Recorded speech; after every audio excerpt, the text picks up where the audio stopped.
All right, so in this video, we're going to be learning about some different units that we use to describe gases. And this is part of our key skill number 26, which is gas unit conversion. So we're going to learn to convert between atmospheres, torrs, and millimeters of mercury, and also Celsius and Kelvin. And then in a different video, we'll learn about converting between liters, moles, and grams at STP. So let's start out with the units that we use here. We're going to be looking at volume, pressure, and temperature. And we will start with volume. So when we study gases, we often measure their volume, and we usually use units of liters. Occasionally, we might also use milliliters, but liters is going to be the most common.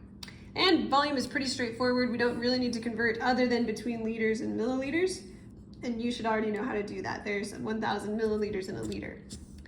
Pressure, however, has several different units. So one unit is atmospheres. And in this unit, atmospheric pressure is 1. This is abbreviated ATM for atmospheres. Another unit that is common for gases is millimeters of mercury.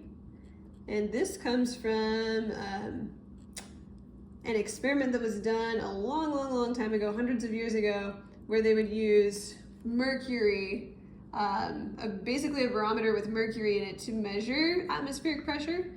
So that terminology stuck, and we still often measure pressure using millimeters of mercury. We don't literally use the mercury metal anymore, but just we use that as a unit. So mmHg is how that is abbreviated. And then there's another unit called torr, which is actually identical to millimeters of mercury. And it's named after the scientist Torricelli, who did this experiment with the mercury barometer. So both of these are kind of old units, but still in use. There are some conversion factors you need to know for these.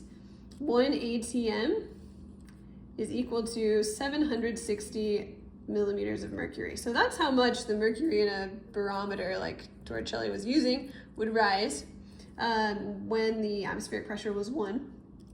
So since millimeters of mercury and torr are identical, 1 atmosphere is also 760 torr. Let's do an example. So we're going to convert 5.2 atmospheres to millimeters of mercury. So we'll start with 5.2 ATM. And then we need to cancel out atmospheres.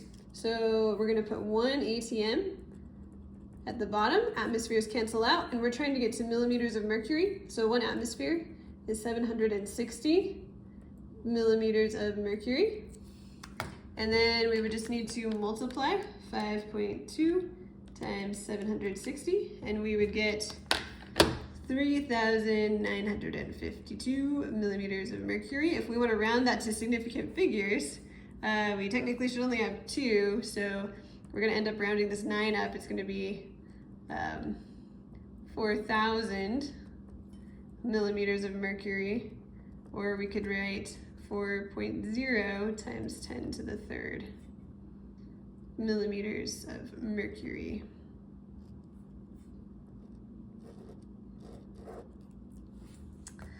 All right, so those are our pressure units. That's how we can convert between them.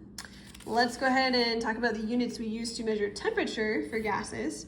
So this is where Kelvin is going to come in. Occasionally, you're going to get measurements given in Celsius, and you need to always convert them to Kelvin. So the abbreviation for Kelvin is capital K. Kelvin is a cool temperature scale because the very lowest temperature in Kelvin is 0, and 0 is absolute 0. There are no negative temperatures in Kelvin. So in Kelvin, there are no negative temperatures.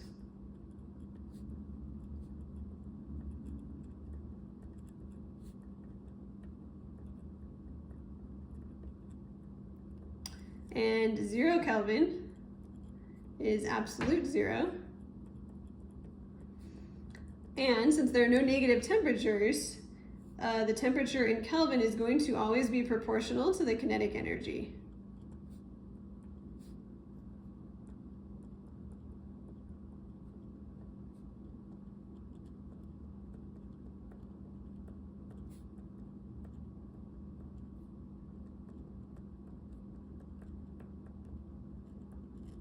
So to convert between Kelvin and Celsius, we would use this equation. Kelvin is equal to degrees Celsius plus 273.